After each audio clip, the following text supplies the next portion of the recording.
Hi friends, welcome to our channel. இன்னைக்கு நல்ல டேஸ்டான சாம்பார் சாதம் எப்படி செய்யறதுன்னு தான் இந்த வீடியோல பார்க்க போறோம்.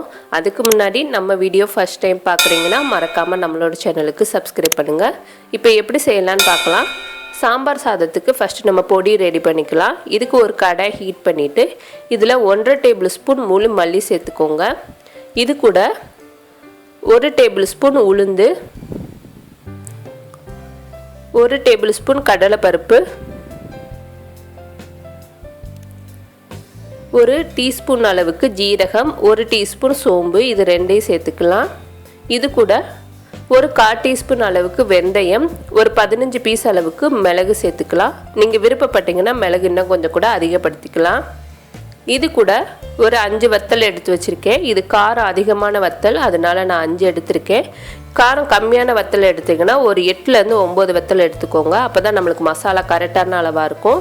இப்போ அடுப்பை சிம்மில் வச்சுட்டு நல்லா வாசனை வர வரைக்கும் வறுத்து எடுத்துக்கலாம். இப்போ இதை எடுத்து தனியாக வச்சிடலாம். அடுத்து நம்ம புளிக்கரைசல் செய்கிறதுக்கு ஒரு பவுலில் ஒரு சின்ன நெல்லிக்காய் அளவுக்கு புளியை சேர்த்துட்டு தண்ணி ஊற்றி கரைச்சி தனியாக எடுத்து வச்சுக்கிற போகிறோம். அடுத்து நம்ம வறுத்ததும் ஆறிடுச்சு. இப்போ ஒரு மிக்ஸி ஜாரில் சேர்த்துட்டு நல்லா பவுடர் பண்ணி எடுத்துக்கலாம். நல்லா நைஸாக பவுடர் பண்ணி எடுத்துக்கோங்க. இப்போ நல்லா அரைச்சி எடுத்தாச்சு. அடுத்து நம்ம சாதம் செய்கிறதுக்கு ஒரு குக்கரில் 7 கப் அளவுக்கு தண்ணி சேர்த்துருக்கேன். இன்றைக்கி நான் மெஷர்மெண்ட் கப்பில் தான் அரிசியும் பருப்பும் எடுத்திருக்கேன். இதே கப்பில் 7 கப் அளவுக்கு தண்ணி எடுத்திருக்கேன். இப்போ இந்த கப்பு அளவுக்கு 2 கப் அளவுக்கு ரைஸ் எடுத்து நல்லா வாஷ் பண்ணிவிட்டு ஒரு அரை மணி நேரம் ஊற வச்சுட்டு சேர்த்துக்கலாம். இப்போ அரிசி சேர்த்ததுக்கப்புறமா இது கூட அதே கப்பில் 1.5 கப் அளவுக்கு துவரம்பருப்பை வாஷ் பண்ணிவிட்டு சேர்த்துக்கோங்க. 2 கப் ரைஸுக்கு 1.5 கப் துவரம்பருப்பு கரெக்டான அளவாக இருக்கும். நம்ம சாதம் சாப்பிடும்போது நல்லா டேஸ்ட்டாக இருக்கும்.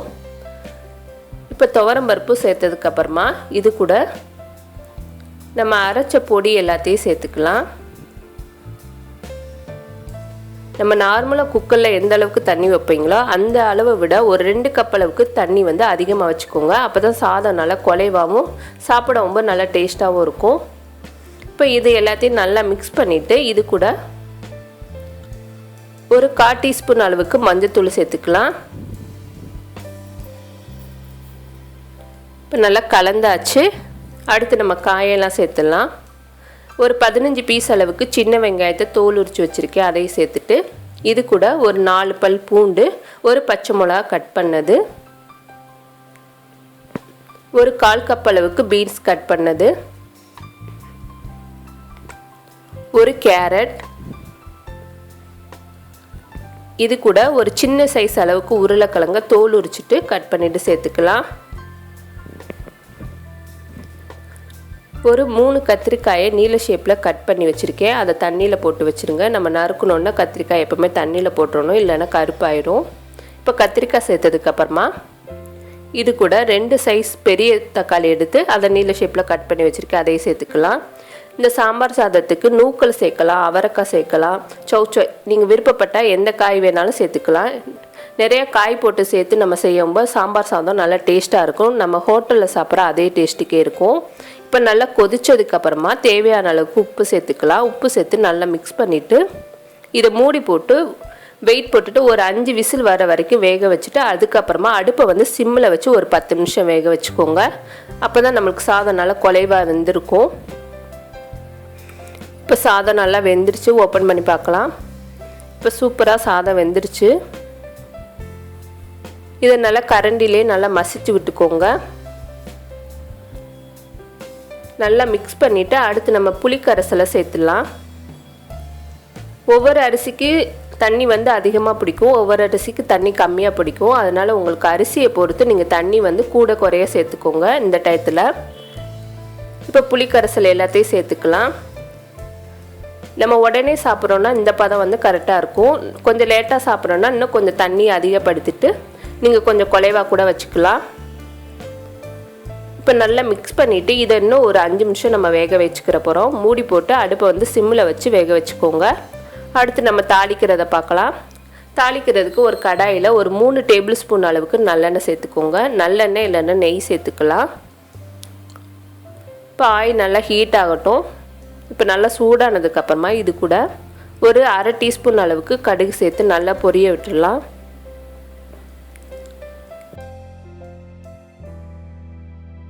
இப்போ நல்லா கடுகு பொரிஞ்சிருச்சு. இந்த டயத்தில் இது கூட ஒரு 1/4 டீஸ்பூன் அளவுக்கு ஜீரகம் சேர்த்துக்கலாம். இப்போ ஜீரகம் நல்லா பொரிஞ்சதுக்கப்புறமா ஒரு பெரிய வெங்காயத்தை சின்ன ஷேப்பில் கட் பண்ணி வச்சுருக்கேன். நல்லா பொடிசாக கட் பண்ணி எடுத்துக்கோங்க. இப்போ ஆனியன் சேர்த்துட்டு நல்லா கோல்டன் கலர் வர வரைக்கும் வறுத்துக்கிற போகிறோம். இப்போ நல்லா வறுத்தாச்சு. இது கூட ஒரு பட்டை வத்தல் கட் பண்ணது, கொஞ்சம் கருவேப்பிலை சேர்த்துட்டு ஒரு 1/4 டீஸ்பூன் அளவுக்கு பெருங்காயத்தூள் சேர்த்துக்கோங்க. பெருங்காயத்தூள் சேர்த்துட்டு நல்லா வறுத்துட்டு இதை சாதத்தோடு சேர்த்துடலாம். கடைசியாக பெருங்காயத்தூள் போட்டு நல்லா வறுத்து சேர்த்து பாருங்கள். சாதம் நல்லா டேஸ்ட்டாகவும் நல்லா வாசமாகவும் இருக்கும்.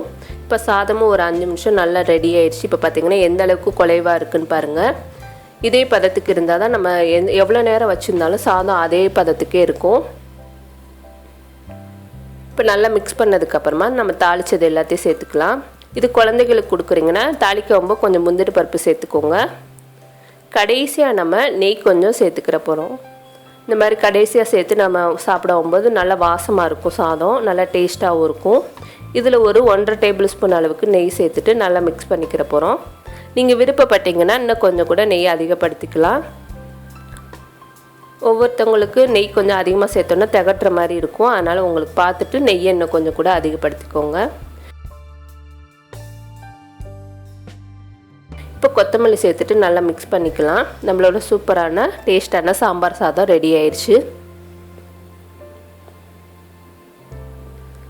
இப்போ நம்மளோட சாம்பார் சாதத்துக்கு உருளைக்கிழங்கு வறுவலும் கொத்தமல்லி துவையலும் வச்சுருக்கேன். இது ரெண்டுமே சூப்பரான காம்பினேஷன். கண்டிப்பாக இதே போல் ட்ரை பண்ணி பாருங்கள்.